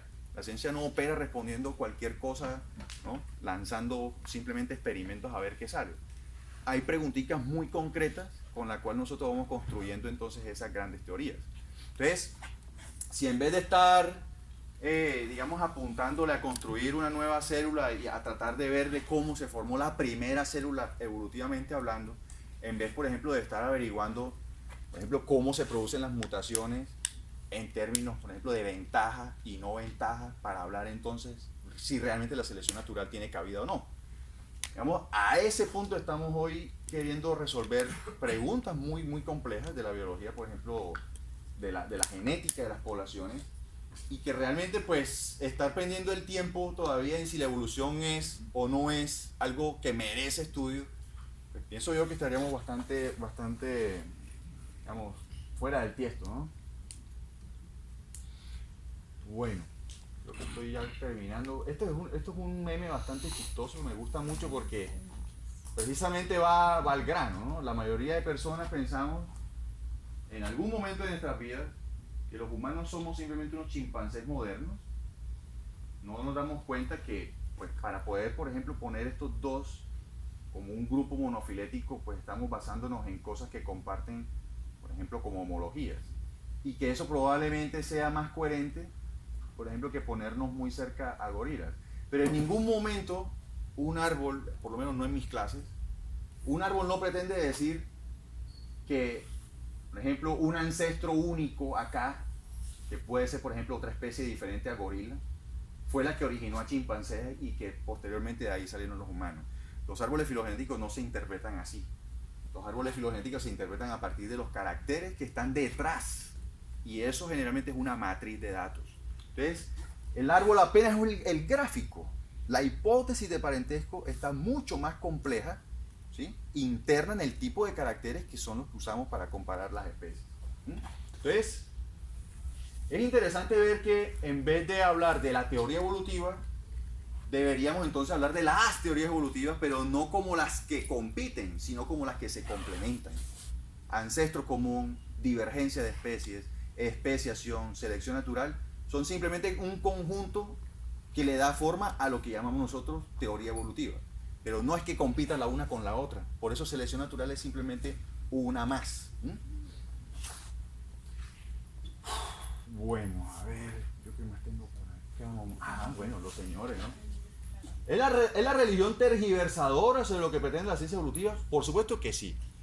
Nosotros vemos todo el día, por ejemplo, en las calles, puestos de revistas, por ejemplo, los señores de Despertar, los otros de Atalaya, que con una muy especializada forma editorial incluso toman conceptos científicos y los maquillan de una forma impresionante para que la gente entonces termine entendiendo lo que ellos consideran desde su forma pues de multiplicar el creacionismo, cómo es entonces que la ciencia simplemente avala lo que ellos desde sus libros sagrados entonces proponen. Y por eso pues a ellos les va muy bien reunirse así en montones, ¿no? A que en cada una de las fronteras estén luego matándose, ¿no? Por defender a un dios o al otro. Bueno, pero ¿qué problema hay? La gente puede pensar lo que quiera. No, no es verdad. El problema es que en ese libertinaje de si yo pienso que la evolución es sí o no, o si la evolución simplemente es, como quien dice, la forma en que se va perfeccionando la obra del Señor. Y realmente no podemos darnos esa libertad y por eso nos educamos. Si no, no fuéramos al colegio. ¿Sí? Cada uno terminara pensando pues que simplemente la evolución es una cosa simplemente de fe también.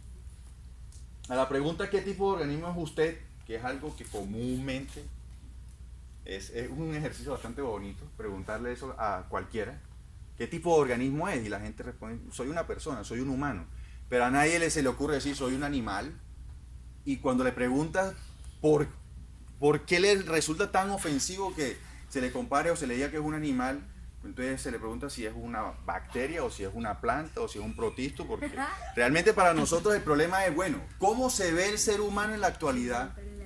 Y que si esto realmente, por ejemplo, preocuparnos por cuidar el planeta y todo lo demás, tiene sentido cuando ni siquiera estamos nosotros en un contexto de lo que es el resto de la biodiversidad. O sea, ¿cómo pretendemos nosotros que como especie vayamos a salvar el planeta si cuando nos preguntamos qué tipo de organismo somos, ni siquiera nos ubicamos en una escala al menos evolutiva? Entonces, están los animales, las plantas, los protistos, las bacterias y los humanos. Y ahí realmente todo se va al carajo, ¿sí? Si un niño empieza desde muy chiquitico pensando que es una cosa aparte, que todo lo demás de la biodiversidad es otro simplemente un nivel abajo, ahí es donde realmente vienen pues los adultos a ser igual pues de irresponsables, ¿no? El creacionismo complementario a la teoría evolutiva para nada, ¿sí? Y hay que acabar con eso de raíz. El creacionismo es un dogma y como dogma no propone explicaciones, sino que debe ser creído, ¿sí? Afortunadamente no estamos en un país donde todavía nos mochen la cabeza por decir este tipo de cosas, porque en otros países usted no lo puede decir, ¿eh? Téngalo en cuenta de que esto realmente es bastante comprometedor, ¿no? Pero estamos muy seguros que el problema no es reconciliar religión con ciencia. El problema es ayudar a la gente a que sea menos ignorante. No hay ninguna posibilidad más. ¿Es una explicación alternativa a la teoría evolutiva? Pues no, porque es que no explica nada. No explica nada. Te dice que tienes que creer y en el Mormón dice una cosa, en el de la Biblia cristiana dice otra, el del Buda dice otra, y los libros de las cantidades de etnias indígenas dicen otros. Entonces, ahí es donde está el problema, ¿no? ¿Qué realmente entonces de eso podemos nosotros considerar que satisface necesidad de saber? Solo la ciencia. Así de simple.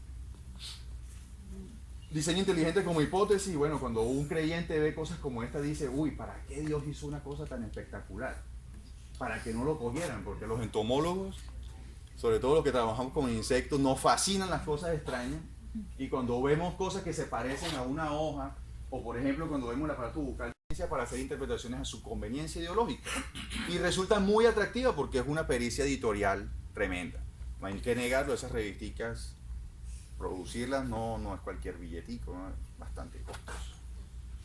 Corrientes de pensamiento que no son criteriosas, como el posmodernismo y el relativismo, han encontrado un sustrato fértil para tergiversación con fines adoctrinatarios. Entonces, esto sobre todo en preguntas cuyas respuestas son aún esquivas para la ciencia. Quiero cerrar con esto, no me quiero demorar más, porque una de las cosas realmente preocupantes, sobre todo, no me quedo en la parte de evolución, me voy también a todo lo que es la ciencia biológica. Por ejemplo, la cura para el cáncer. La gente está buscando la cura del cáncer en un gen, como si fuera una cosa que está escrita ahí en las células, que son particularmente pues como, digamos, digamos en donde empieza a crecer un cáncer. Y el no entender cómo se forma un cáncer a partir de la nada, permite, por ejemplo, que las personas puedan, digamos, ignorar los avances de la ciencia, que ciertamente, por ejemplo, muchos tipos de cáncer sabemos cómo curar, por ejemplo, que se pueden extirpar o que se puede hacer una radioterapia, una quimioterapia, etc. Pero cuando la ciencia no encuentra respuestas a eso, entonces siempre viene el que se aprovecha y propone algo que populistamente tiene mucho eco. Entonces, es muy preocupante, sobre todo para los profes, en los que me incluyo, que cuando no encontramos respuestas científicas, se nos ataca como si realmente no tuviéramos la capacidad de satisfacer a esa pregunta. La ciencia tiene alcances, y así como hoy entendemos el ADN, y que no lo entendíamos, por ejemplo, en 1859, cuando Darwin propuso su explicación, fíjense que podemos fortalecer mucho más la idea darwinista con estas, digamos, con estos nuevos descubrimientos de la parte, por ejemplo, molecular. En ningún momento, por ejemplo, nos reímos y nos hemos descartado totalmente la idea de Darwin, porque realmente pues comprendemos que la incapacidad de entenderlas era más por no haber el conocimiento base para ello. Por ejemplo, no saber que los tripletes codifican para codones, que los alelos, por ejemplo, son formas alternativas de genes. Afortunadamente sabemos eso hoy, y muchas de las ideas darwinistas realmente se fortalecen con estos nuevos conocimientos. Entonces, esa tergiversación, por cierto, muy popular, que, por ejemplo, que Darwin se equivocó, como si fuera algo, digamos, que pudiéramos simplemente echar a la basura, como que Darwin no nos sirve para nada. Es una cosa realmente absurda. La mayoría de la gente no entiende, por ejemplo, que los aportes de Darwin fueron innumerables. La mayoría de ellos, pues, producto más de una deducción muy acumulada y no de una experimentación que es de pronto la forma como la ciencia la entendemos nosotros, pues los que estamos en esta nueva era. Entonces, no sé si hay algo, digamos, creo que es la última diapositiva, con esto no quiero dejar ahí, sobre todo porque el orgullo primate y el día, digamos, que estamos conmemorando, más que ser, digamos, como un fin, ¿no? Digamos, como quede aquí todo claro, queremos hacer mucho ruido, digamos que la fecha realmente tome una importancia para que ojalá estos auditorios se llenaran mucho más y pudiéramos discutir de forma pues como mucho más amplia, saliendo de los salones de clase, tratando de hablar con gente pues un poco más, digamos, más ajena al ámbito académico, pero mucho más, digamos, importante porque sabemos que es la masa crítica, ¿no? El resto de la gente, los científicos, pues somos muy poquitos, el resto de la gente es la que realmente importa. Entonces, es, digamos, una forma muy rápida y muy así a lo, ¿no?, de pasón, de lo que son las tergiversaciones y algunos problemitas por ahí con biología evolutiva. No es más.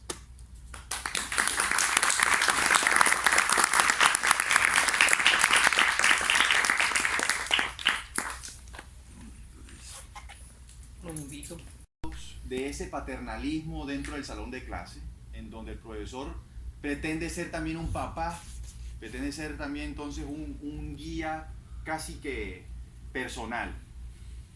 Y no tomamos la responsabilidad de usar los términos técnicos y juiciosos. Entonces, porque realmente pensamos entonces que el peladito no puede entenderlo, o que el estudiante no está en la capacidad de entenderlo, que es muy complejo, etcétera, etcétera.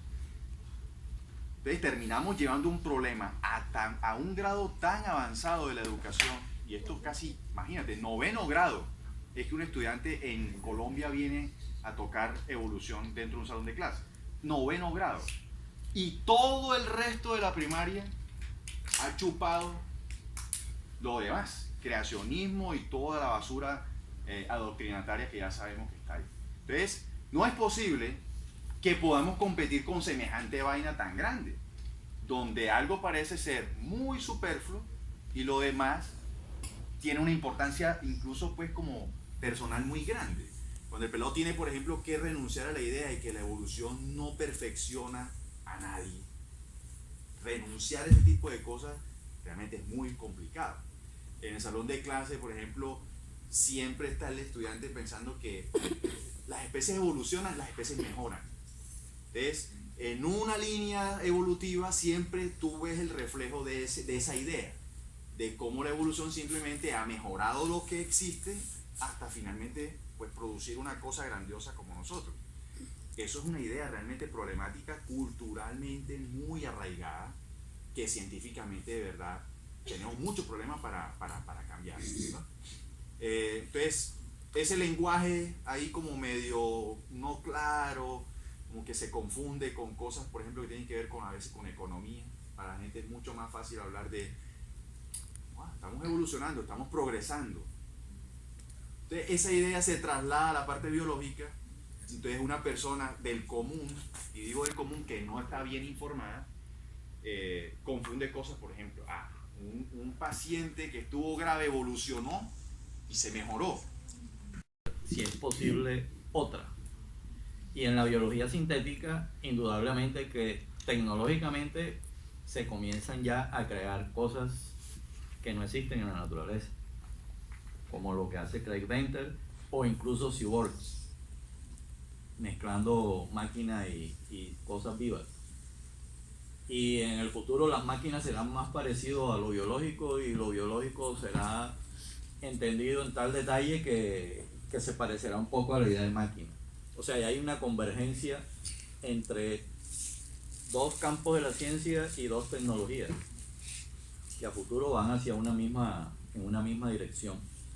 Pero para los astrobiólogos, por ejemplo, es muy interesante estudiar las extremófilas aquí en la Tierra, mirar si esas extremófilas podrían vivir en las condiciones del planeta Marte o en las condiciones de los océanos que se supone hay debajo del hielo en Europa, o en las condiciones de Titán.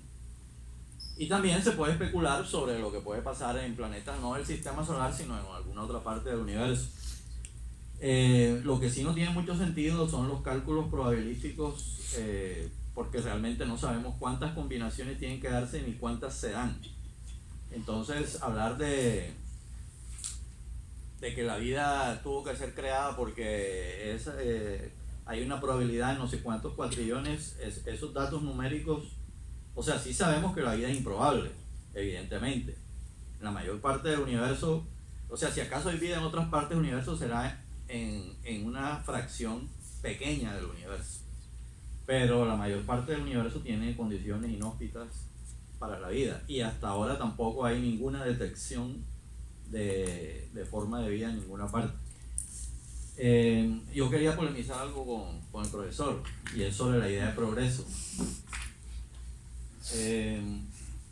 Primero, en el caso de Darwin se hablaba de inferior y superior.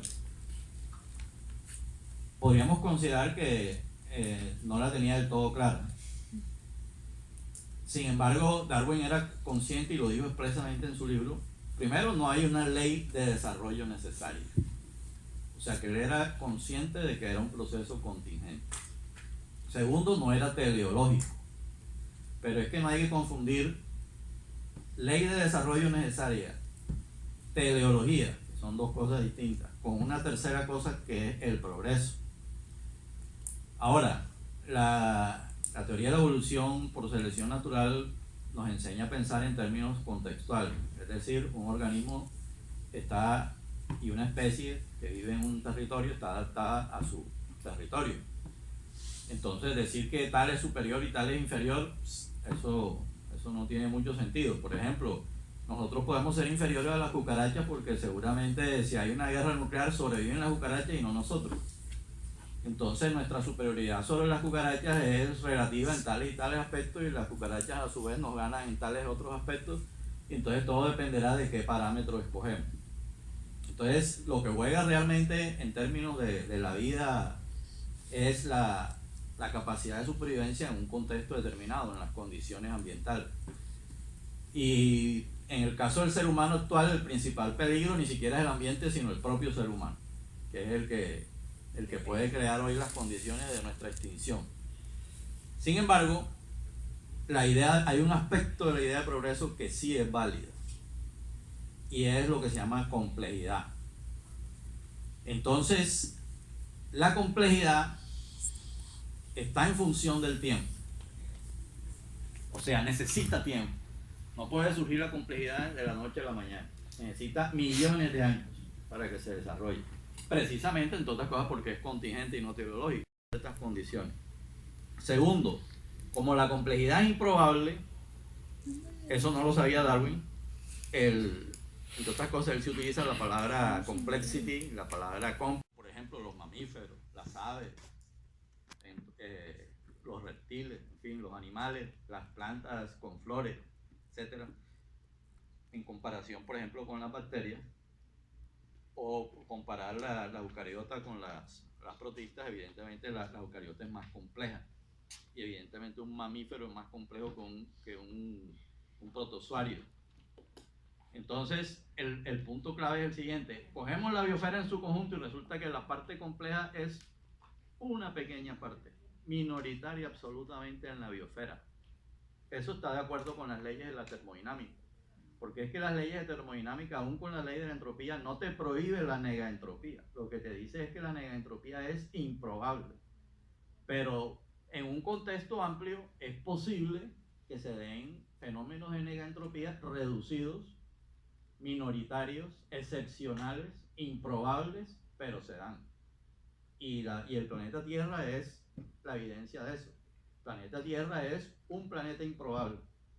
Y si hay otras tierras en el universo, puede que las haya, pero son una ínfima cantidad de lo que el universo es. Entonces, en ese sentido, digamos, el aumento de la complejidad sí es posible. Entonces, ahí uno hace un análisis de una línea de progreso, pero no se debe entender ni como una línea de desarrollo necesario, ni como una cosa que está destinada a un determinado fin teleológico, sino como algo probabilístico. Y en ese sentido, allí sí cabe hablar, si quiere le ponemos comillas, hablar en cierto sentido de progreso. Eso es lo que quería decir. ¿Les interesa el debate? Yo tengo alguna cosita nomás para...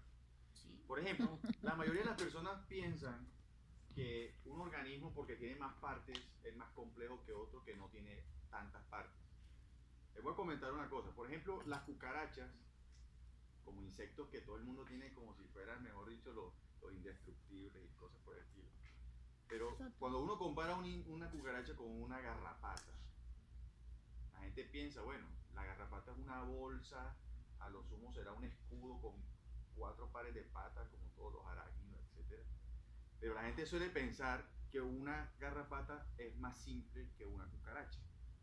Entonces, vamos evolutivamente y analizamos el problema. Morfológicamente, las garrapatas son una especie de monobloc que ha perdido toda la segmentación corporal que es observable aún en, por ejemplo, el caso de los insectos. Entonces, tenemos que quitarnos de la idea, de la cabeza, la idea de que, por ejemplo, menos partes es más simple que uno que tiene más partes, porque genéticamente eso tiene otras implicaciones.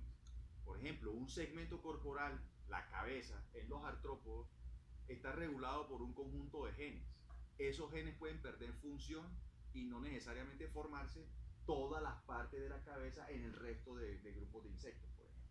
Entonces, lo que tenemos es un montón de problemas reticulados, y ahí es donde entonces el progreso valdría la pena como cosa pedagógicamente válida, para que la gente entienda que la línea evolutiva de progreso, por ejemplo, de los artrópodos, para finalmente llegar a un monobloc, como en el caso de las garrapatas, es simplemente la reducción de función de genes, por ejemplo, reguladores del desarrollo. Pero no tiene que ver con una cosa simplemente de que le restó complejidad, porque realmente el asunto es simplemente morfológico. Entonces, a veces no hay una correspondencia morfológica entre lo que genéticamente ocurre. Y por eso de complejidad se queda siempre relativo. O sea, no es ni una cuestión de tamaño, no es una cuestión de número de piezas, no es una cuestión de cuánta cosa, por ejemplo, en términos funcionales cumple dentro del ecosistema. Por ejemplo, las bacterias están llamadas a ser el principal organismo en el planeta Tierra. O sea, no podemos existir sin bacterias. La mayoría de la gente es insensible a cómo la importancia de las bacterias en nuestro sistema, por ejemplo, planetario. productividad primaria de los océanos y todo ese tipo de cosas, la regulación de gases, todo ese montón de problemas dependen de las bacterias, principalmente, y no tanto de grupos como las plantas. La gente está pensando siempre que el pulmón verde y que el oxígeno y no sé qué. Mentira. Las bacterias son las llamadas a ser probablemente las más importantes dentro de, digamos, dentro de cosas a nivel de macroecología. Entonces, complejidad, simplicidad, mucho cuidado. O sea, creo que es un asunto muy complicado a la hora de hablar, sobre todo en evolución, ¿no? Es bastante problemático. ¿Alguna otra pregunta?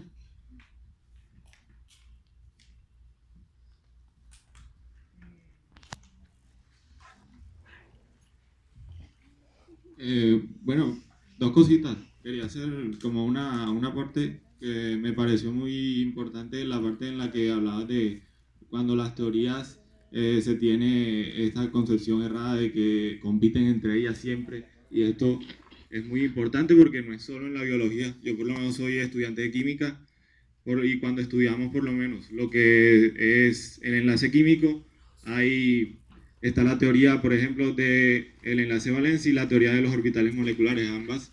Si no sabemos en el momento cómo curar un cáncer, enseguida aparece el primer charlatán que va a tomar provecho de esto.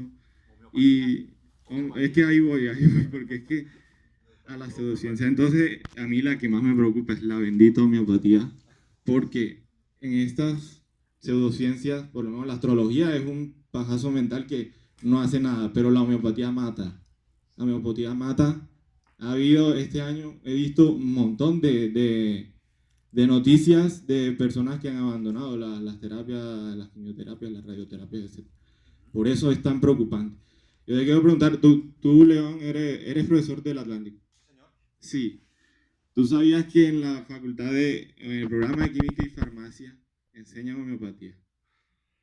En el octavo semestre por ahí del pensum, un día de curioso se me dio por ir a ver y yo me encuentro con ese y yo, ¿cómo es posible? Y, o sea, se llama homeopatía y vainas naturales, un nombre así. Y en el pensum está todo el programa, todos los temas ridículos en los que se basa esta cosa y que la teoría del algo como que el agua reacciona a los sentimientos de las personas, una vaina que no tiene ningún sentido. Entonces yo no me puedo explicar cómo en el que yo siento que es mi refugio de razón y ciencia, que es la universidad, puede haber algo así, y cómo pretendemos nosotros, si en donde hacemos ciencia está eso, o pretendemos que las señoras no crean en estas cosas. Entonces te pregunto cómo, oye, al señor senior también, cómo podemos de verdad afrontar esto que está tan incrustado en la ciencia y en las instituciones. Qué responsabilidad tan tremenda.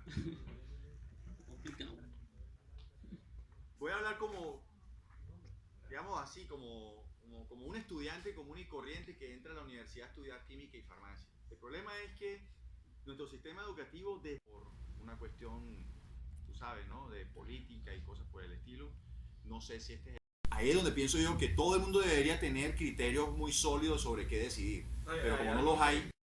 En realidad los medicamentos son medicamentos, en realidad, supuestamente. Pero el INVIMA da registro, hay cantidades de vainas falsas que tienen el registro. O sea, si tú confías en el INVIMA, hermano, Pero estamos mal. es que esa es la razón que da, por ejemplo, Gabriela Delgado, que es la directora del Departamento de Ciencias Farmacéuticas en la Nacional, porque hay una polémica por haber incluido las terapias alternativas en el pensum de ella. Entonces decía, pero es que si el INVIMA es el que reglamenta dónde se van a formar sus funcionarios, precisamente para dar los registros de eso, tendría que ser más allá de la universidad, que no haya demanda del gobierno, o sea, que no exista permisividad con eso desde el gobierno. Creo que España empezó con una campaña anti-pseudociencias para prohibir la homeopatía y, bueno, todas esas pseudoterapias. Pero tendría que empezar por ahí, yo creo, porque mientras exista la demanda, o sea, Claro, mientras exista la industria para eso, pues existirán los profesionales, los que se formen para suplir esa industria. Bueno, yo quiero aportar algo ahí sobre ese tema. Bueno, eso no es nuevo. O sea, que hay profesores aficionados a las pseudociencias desde que yo conozco las universidades de Barranquilla, en todas. En la Universidad del Atlántico hay profesores de física que hacen radiestesia y cosas de eso. Entonces, y en química también. No lo quiero mencionar con los nombres, pero yo me los conozco todos. Y yo estoy en una facultad de medicina actualmente y ahí está metida la homeopatía. Y yo les propuse, hagamos un debate porque eso genera una serie de confusiones en los estudiantes. Yo tengo dos propuestas a nivel educativo. Entre los 1000 problemas que tiene la educación colombiana, dos propuestas concretas que tienen que ver, uno con la enseñanza del pensamiento crítico y otro con la enseñanza de la gran historia o Big History. La Big History porque permite que estoy hablando sobre todo de educación básica y media, porque como dices tú, el problema empieza desde ahí. Ya cuando llegan a la universidad ya casi caso perdido. Entonces, la gran historia que permite que la educación no sea fragmentaria, la enseñanza de la ciencia no sea fragmentaria, que no te enseñen un pedacito de física por aquí, un pedacito de química y cada cosa por su lado, y al final el estudiante sale del bachillerato y no tiene una cosmovisión científica. Lo que tiene es un cúmulo de datos y de información fragmentaria, pero no es capaz de unirla en una sola cosmovisión que le diga así es como funciona el mundo, hasta donde sabemos actualmente. No hay integración. Y el pensamiento crítico porque ni siquiera enseñan lógica. Yo tengo estudiantes en universidad que no saben qué es un silogismo, empezando por ahí. Entonces, lógica, teoría de la argumentación, pensamiento crítico, tienen que enseñarse en la educación básica y media, para que se aprenda entonces a reconocer dónde están los problemas a la hora de un análisis como de un fenómeno como la homeopatía. La medicina también tiene otro problema y es que la medicina da papaya. La medicina científica da papaya. Son problemas del sistema de salud, más no de la medicina epistemológicamente hablando. Claro que como toda ciencia es falible, pero se confunde el problema epistemológico con los problemas que tienen que ver con los intereses, con la política, con la parte económica, con la desorganización del sistema de salud, etcétera. Entonces, claro, la medicina comienza a producir una serie de hechos lamentables, entonces la señalan con el dedo y las medicinas alternativas ganan espacio porque aparecen precisamente como una alternativa frente a esas fallas. Entonces, ahí, y además de que en medicina alternativa ahí se confunde una serie de cosas, algunas pueden ser válidas como ciertas partes de la botánica, pero también por ahí mismo se introducen otras cosas que son ya pensamiento mágico. Entonces, eso hay que combatirlo con el pensamiento crítico, fundamentalmente. Ángela, sí, algo corto. Pues con respecto a lo que menciona el amigo, hablaba en estos días con alguien que justamente estudia química farmacéutica y me decía que sí hay como algunos profesores que no están muy de acuerdo, pero no se entra al debate. Y en buena medida eso tiene que ver con esta cuestión de la respetabilidad y el hecho de respetar todas las ideas, porque todas las ideas tienen la misma importancia al parecer, pues según unos, pero evidentemente eso pues no es así y no debería ser así. Pero hay cosas como lo menciona el profesor León al final, que están bien metidas en la academia, se han metido bastante en la academia, como el postmodernismo y esta idea de que cada cabeza es un mundo y que la realidad pues es incognoscible y depende de cada quien además.